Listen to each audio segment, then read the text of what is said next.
What is loopholology? It's the study of the loopholes, tax systems, permitting systems for building, construction. What are the loopholes that keep you from having to pay taxes legally? What are the loopholes in your county that keep you from having to go ahead and pass all sorts of building codes and stuff to have a small, tiny, portable home?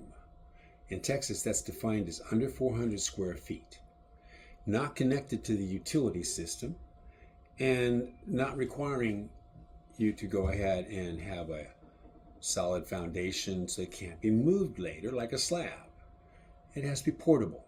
Now, given that parameter, you can also have a second floor, as I'll show you in the retreat, but since the second floor doesn't qualify legally by definition as living space, you won't have to pay any sort of property tax as if it were a house, even though by the time you add the bottom floor and the quote-unquote storage space, that is your upper bedrooms stored away, then you're about 650 square feet. Now, if downstairs you were to go into that outside porch that's on two sides, that has a screened exterior, now it has a wood floor, no doubt, and it has a lower beaded half wall on the inside, and it has some of that nice tin on the outside. It has screens, nothing but screens, going up, and then it has, of course, beaded board ceiling. Now, you might have insulation behind all those places.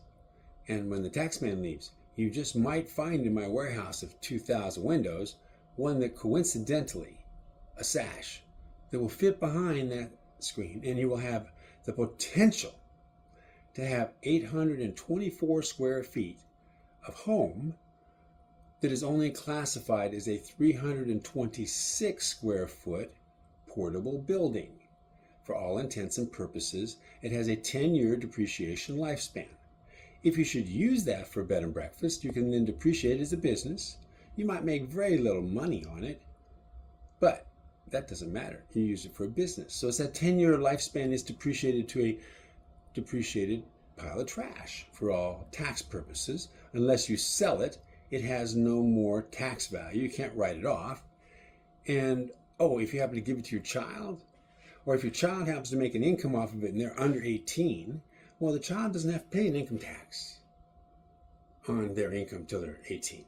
So that little loophole where you depreciated it for 10 years, and you might have given it to them with no tax ramifications because it's a depreciated pile of trash, and they happen to make an income off of it till they're 18 years old, that's a loophole. Now, if you also have walking water, so you walk your 5-gallon jug in there, and you put it on this little stand, and that happens to supply the 1 pint per flush that feeds your RV commode, that flushes into a black water tank, keeping that a portable building, and it has a portable tank for the septic. Now, if you come along the side with your little portable tank behind your lawnmower and drain the portable tank on the portable building into the tank on the lawnmower, you could then go dump it into your certified septic system every once in a while when you happen to use it and fill it. Now, normally you wouldn't, because most of your gray water, water from your shower, water from your sink, well, that goes out to your garden. So it takes a long time to fill a toilet, if you even use it, because you're usually going to the main house to eat breakfast and lunch and dinner and have sit-downs with other people, and also happens to have a nice shower over there with lots of water and a bathroom, so that you have a common area that has all your amenities. Your private area is just for your special stuff, maybe your makeup, stuff like that. You go back over there your evening. You don't really need to have an elaborate setup for your master suite.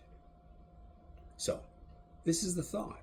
Imagine you get a local outpost and you build suites, and you have a place where you can go eat all the time because somebody else cooks better than you do, and you have a place where you can go ahead and shower, and wow, imagine that.